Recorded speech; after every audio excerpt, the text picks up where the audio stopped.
Okay, I heard that sometime, as far as this computer goes, I have just eliminated the power supply as being at fault because I plugged in this 520 watt just to the motherboard, so nothing else is nothing else is connected to the motherboard except the power supply. I've unplugged all the hard drives, which the wires are actually over here, right? They're not connected, so there's nothing else connected to it apart from the USB stuff. So I've taken the CMOS battery out, and we're gonna. Oh, is that torch gone off again? I hate it when that freaking torch goes off. So where are we? Right. So I heard on the internet there was one guy who was talking about possible corrosion. If this motherboard's been stored for a long period of time, oxidation can sometimes form between the pins. And I've got my IC extraction tool here, and I'm going to pull the CMOS chip out and reseat it. See if that sorts the problem out. If I can get this IC tool on there. Oh shit, you slipped. Right, half of it didn't come out. See if I can get my damn IC tool on there properly. Right. You kidding me? It's done it again. It's not coming out straight. I'm not sure why. Anyway,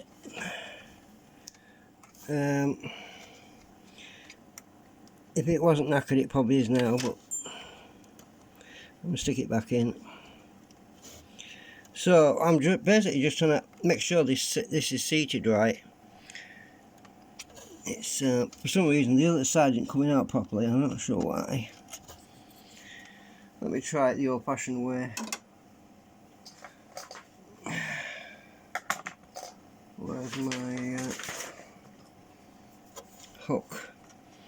Right, the old-fashioned way when you haven't got the right tool and the right tool doesn't even work is to stick a screwdriver underneath it. Oh, actually, or where is it?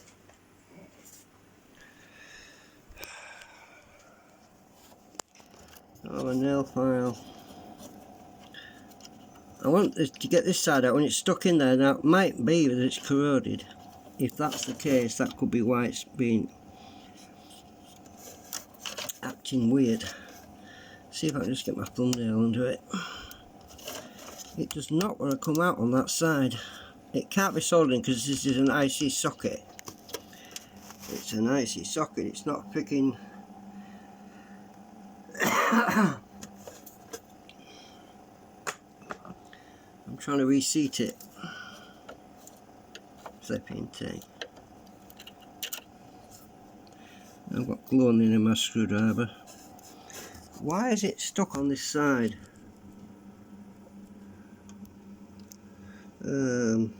Actually, where's my camera pointing? Right. So, for some reason, let me see if I can get this IC socket on it again, because it's supposed to do it. It's supposed to do the job. Now you see, because I'm not getting it in right, it's spring loaded.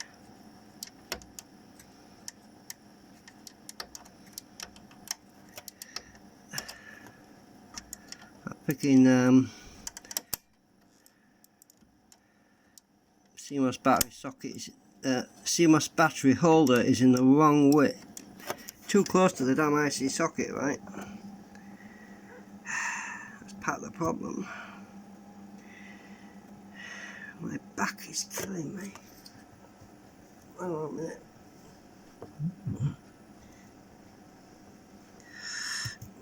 Oh, I'm sitting down. I can't do this.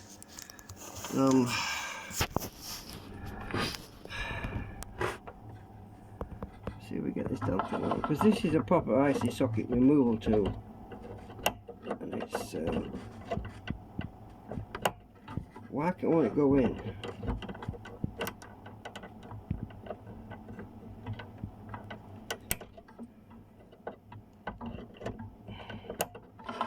It's designed to remove these sticking things. You are supposed to work.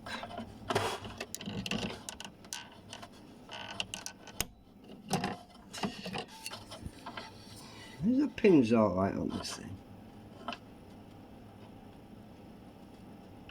Oh, hard to see. Looks fine. It's just old.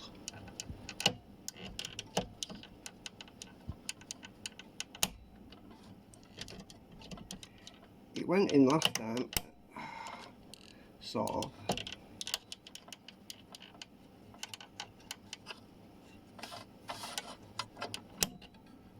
Why would it go in?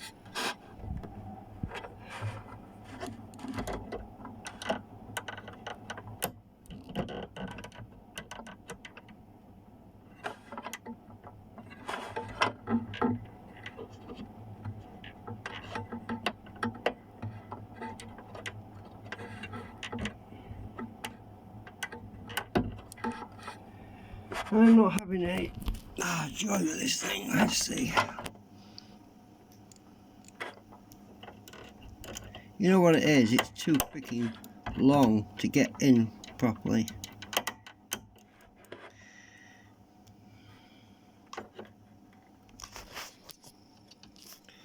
I'm going to have to can't get my screwdriver under it properly.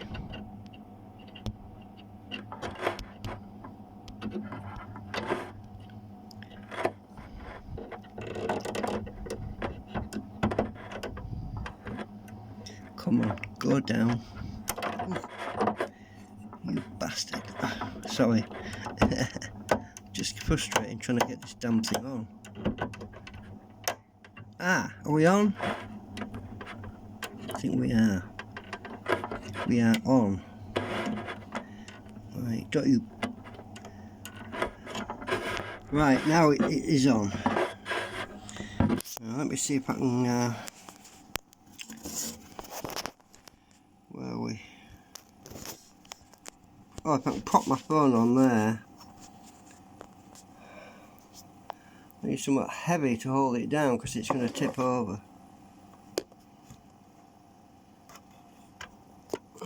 Right, that's it, that's it. Right. So this, I just want to get this damn socket out, this IC out, to check the pins, because if there's a problem with the CMOS, that's why it's not working right.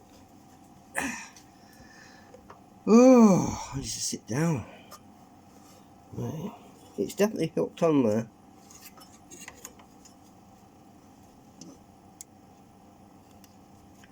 So in theory, when I pull it, it should come out. It's very stubborn.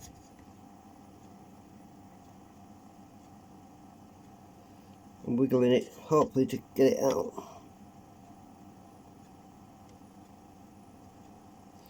For some reason it doesn't want to come out.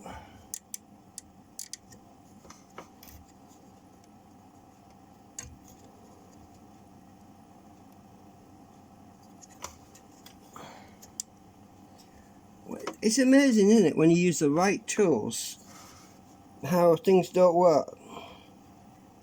But somebody with a frigging screwdriver on eBay, on YouTube, pops one out without any problem. So I'm starting to think I am starting to think that there is corrosion on them pins, because it should come out easy. Oh, has it just slipped off? Hang on, where's my other torch? It should be coming out.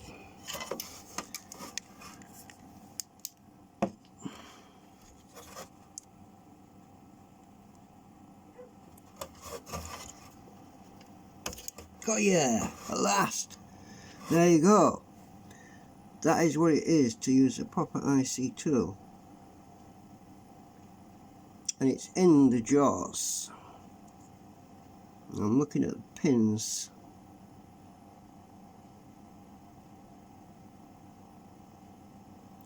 And my arm is resting on the case, so I'm grounded. Well, they look fine, so I don't think it is that. Can I get this damn thing back in there now? The best way is simply to remove it and plug it back in, because that cleans the pins, basically. Right, oh, I was trying to put it back in. Hang on, I'm just going to have to put it back in without this damn tool. Make sure pin 1's in the right place.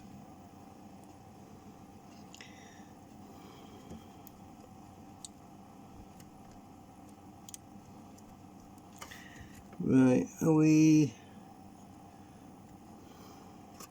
If I press that thing in... Oh! Just a minute.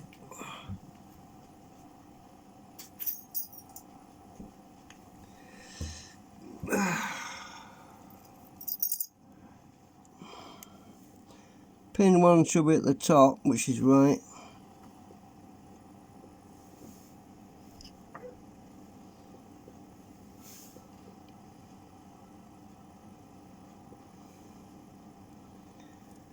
Right, okay.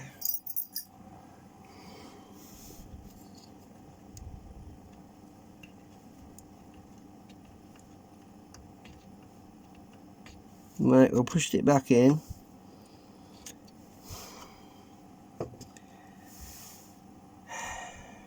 I don't know what else to try. The power supply is okay because I've just plugged another power supply in and it did exactly the same thing. Nada, which was nothing. Didn't start or anything, right?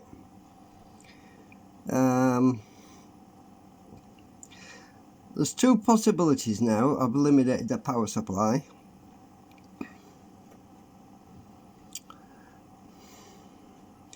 That is either the CPU has gone bad or the motherboard has gone bad, because there is nothing else in here, because I've already changed the memory. I put the original memory back in and it did the same thing. So it's either motherboard or CPU. Well, the cheapest option would be to get another CPU, because they're half the price of a motherboard. Get another CPU, swap that out, and worst case scenario, I'll have an extra CPU if I ever needed one.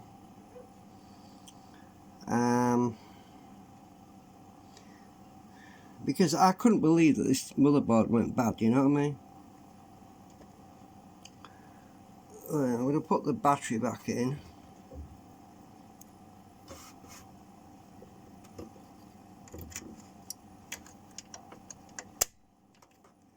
Battery's back in.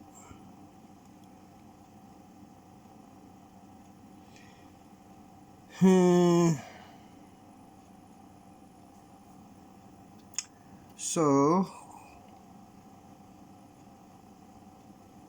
I'm going to try starting this thing again, see what happens. Probably nothing. Right, power, turn this on, switches over here. We have a green light. I'll turn the torch off. We have a green light. I like this old phone, it's got you can turn the torch on, but the Samsung phone is horrible. Can't turn it on. Am I still on? Yeah, I'm still on horizontal mode. I hate that other phone, it keeps flipping me around. Alright. I'll turn this screen back on. Wait for that. So, we know it's not power supply. Let's turn it on, see what happens. Right.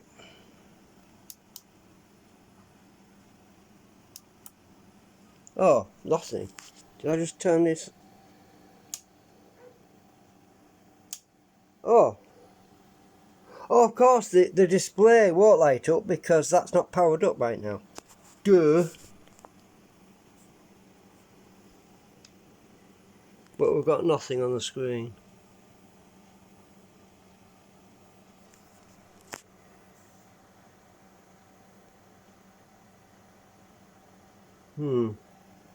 Exactly the same. Turn it off.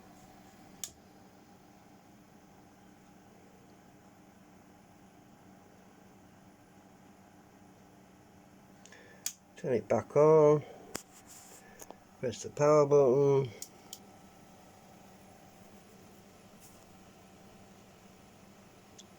See if anything happens.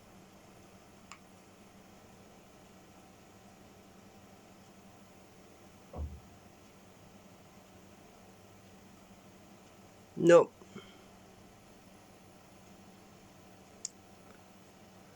Make sure the BIOS is working by holding the power button down on the front of the computer. I'm going to hold it down now. It should turn off. It did. Which means the BIOS is working, because the BIOS is what's controlling the basic function of power on and off. So the BIOS is working, but the actual it's not posting into BIOS though. Or actually, I could be wrong about it. That when I push the power button, it's switching off.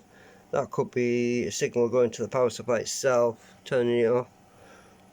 Anyway, so that doesn't work. Check the temperature of this chip, which is cold. So I did get it the right way around. Yeah, I'm just lost right now. Turn the power off. Green light should go out.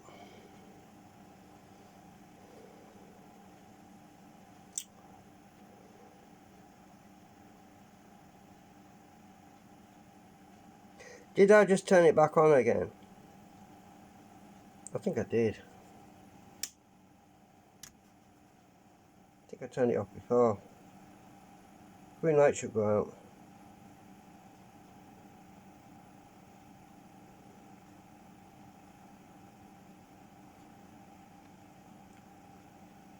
Why are you still lit up? Let me press the power button again.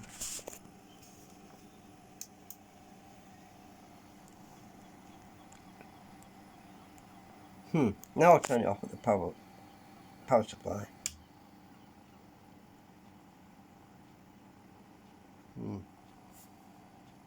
Okay, it went out this time. I want to make sure it's all off before I unplug stuff, you know what I mean? Okay, that's it. I determined that it can't be the graphics, because the graphics card's not plugged in, it's using onboard graphics. There's only two things it could be. I've already swapped the memory out. I tried a different power supply. It's either the CPU or the motherboard. So I'm going to have to get another CPU and try it. And if it is the CPU,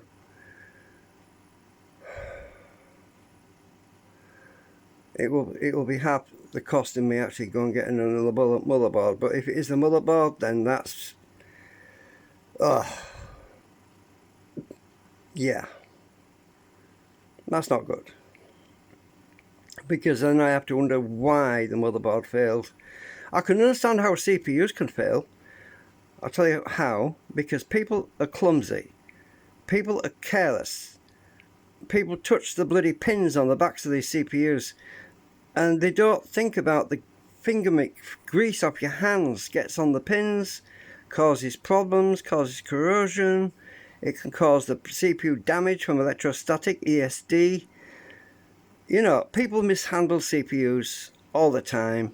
They bend the freaking pins, they do all sorts of stupid things, and then they sell them on to people like me, who buys something that's defective, which fails after a few hours of use. And you see that with motherboards as well. You see people abusing the motherboards. Like that first one I got was all the bloody D sub socket for the monitor at the back was all bent up, looked like it'd been chucked out of a window.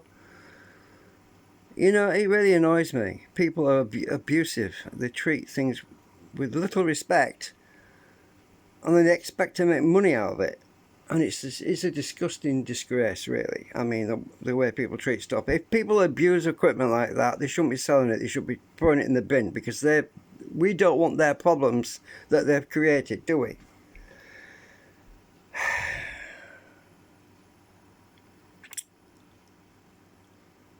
So